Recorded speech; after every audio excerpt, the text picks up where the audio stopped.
the people who are up in my DMs trying to guess what character I'm playing. I'm not gonna tell you. I'm not gonna answer your DMs. I'm gonna be on a talk show tonight and I'm gonna talk shit about them on the talk show. Talking shit on the talk show. Rip, yeah. And then, because, I mean, you seem to be dominating the world of musicals. You're doing Evita in London, right? That's Big Andrew Lloyd Webber fan right over there. It won't be easy, you'll think it's strange when I try to explain how I feel, how I still need your love after all that I've done. There's two of me. Double the trouble, am I right? You can't check in. You're not an adult.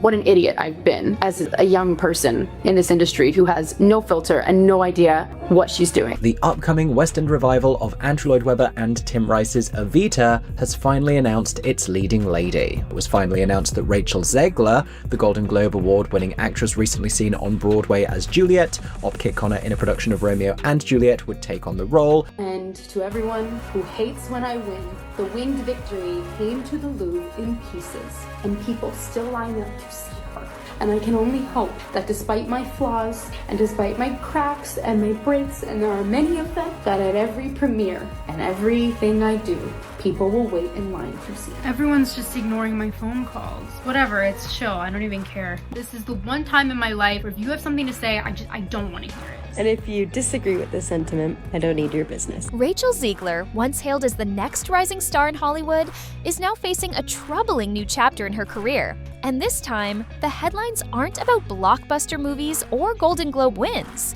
Instead, they're about something far less glamorous: empty theater seats. Zegler's latest endeavor, starring as Eva Perón in the London Palladium's highly anticipated revival of Evita, is not just underperforming, it's flopping hard. Ticket sales have plummeted to unprecedented lows, and industry watchers are sounding the alarm. The same traffic light ticket system that once flashed red with demand for top-tier shows now glows green, wide open, signaling that virtually no one is buying tickets to see a production that should have been a career milestone for the young actress. What makes this flop particularly dramatic is that it was supposed to be a defining moment. The London Palladium isn't some small, fringe venue tucked away in a back alley.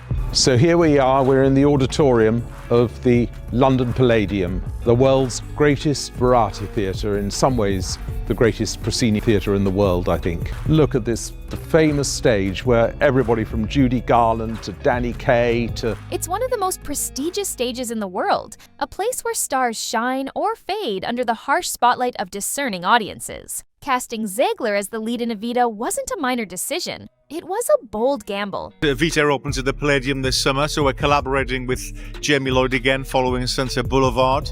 Well, Rachel was desperate to play Eva Perón. You know, it was her idea. And You've done a lot of Broadway. Yeah, I did Shakespeare for 20 weeks. I'm coming off of that right now. 20 weeks of Shakespeare. Did they say, like, the audiences in England are different than American audiences? I've heard they're more reserved. The marketing emphasized her status as a Golden Globe winner and a leading lady in major Hollywood films like West Side Story, Snow White, and The Hunger Games, The Ballad of Songbirds and Snakes. All signs pointed to a show that would sell, if not soar. But what happened instead speaks volumes about where Zegler stands in the eyes of the public and what it reveals about Hollywood's broken star-making machine. The signs of trouble weren't subtle. Just a quick look at the ticketing website showed a sea of green. Night after night, entire sections of the theater sat untouched. It wasn't just that sales were slow, it was that there were barely any sales at all. The green-coded seating chart wasn't an anomaly, it was the new normal. And unlike Hollywood premieres where poor performance can be spun with PR magic or shielded by streaming numbers, the theater world is brutally transparent. If seats aren't filled, there's no hiding it. No box office trickery, no vague viewership metrics, just the harsh reality of an audience that simply doesn't show up. The question everyone's asking now is, why? Why isn't anyone buying tickets? Why has this promising young actress, once seen as the future of Hollywood, failed to draw an audience even in a venue as iconic as the London Palladium?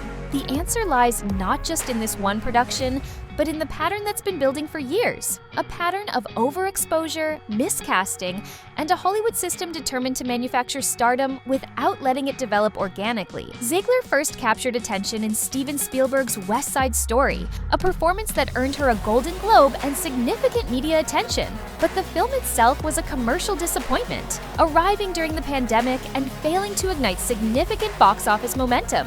Still, the industry pressed forward. She was declared a breakout star, booked for major roles, and thrust into the spotlight faster than most actors could dream. But with each successive project, the disconnect between Hollywood's vision for Zegler and the audience's actual interest in her seemed to grow wider. Snow White, Disney's live-action remake, became the flashpoint. With a bloated budget rumored to be close to $300 million after reshoots, and a disastrously low box office return of just over $200 million globally, the film was a financial catastrophe. And while Zegler wasn't solely to blame, the film suffered from weak writing and polarizing creative choices. Her name was inextricably linked to its failure. Making matters worse were her controversial pre-release interviews, where she distanced herself from the original 1937 classic and criticized its themes. The cartoon was made 85 years ago, and therefore it's extremely dated when it comes to the ideas of women being in roles of power and what a woman is fit for in the world. And so when we came to reimagining the actual role of Snow White, it became about the fairest of them all, meaning who is the most just and who can become a fantastic leader. And the reality is, Snow White has to learn a lot of lessons about coming into her own power before she can come into power over a kingdom. Comments like labeling the prince a stalker or suggesting the remake would correct outdated elements alienated longtime Disney fans and sparked widespread backlash. It was a PR disaster that cast a shadow over both the film and her public image. With a guy who literally stalks her. Weird. She's not gonna be safe with the prince, and she's not gonna be dreaming about true love. So, when the opportunity came to redeem her image through a prestigious stage role in Evita, many saw it as a chance for Zegler to reestablish herself, to prove her talent in a medium where raw performance matters more than marketing. But the results have been devastating. The lack of ticket sales suggests that whatever goodwill may have existed has now eroded, and audiences are simply not willing to invest their time or money in her performances. Theater by nature is more meritocratic than film. You can't rely on visual effects or expensive marketing to distract from a mediocre performance. Every line, every note, every movement is subject to immediate judgment. And more importantly, ticket sales are often driven by an actor's connection with the audience. People pay to see performers they trust, admire, or are curious about. In this case, Rachel Zegler isn't generating any of that.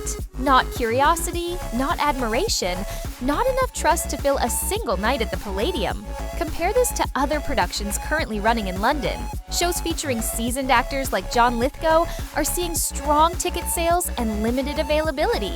It's a stark contrast. Lithgow's name, built on years of consistent performances and a deep connection with audiences, still draws crowds. Zegler, by contrast, seems to be in the middle of a costly experiment, one where the industry insists she's a star, but the public refuses to buy in. It's not that she lacks talent. On the contrary, most critics agree that Zegler is technically proficient, with a strong voice and on-screen charisma. But that's not enough. So will she rise or bow her head? Will she lead or just be led? Stardom requires more than talent. It requires connection. It requires credibility built over time through a combination of smart role choices, compelling performances, and genuine audience engagement. Unfortunately, Zegler's career has skipped that developmental phase. Instead of building slowly through supporting roles and smaller films, she was handed the keys to billion-dollar franchises and asked to carry them with little experience and no established fan base. This approach rarely works in today's entertainment landscape.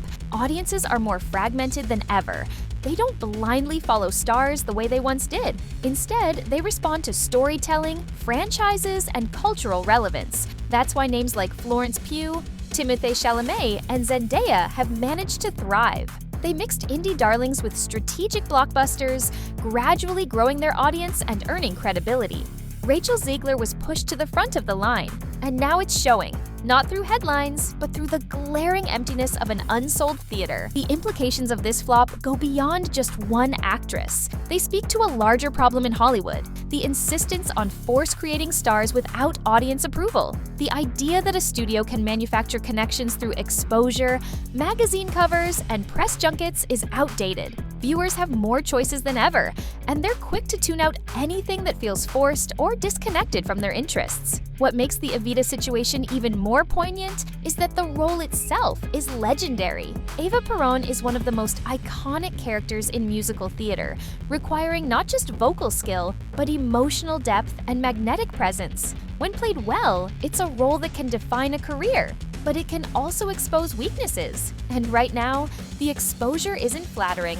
With rows of empty seats staring back at her, Zegler is being forced to reckon with the limits of studio-manufactured stardom. Hollywood, meanwhile, is watching closely.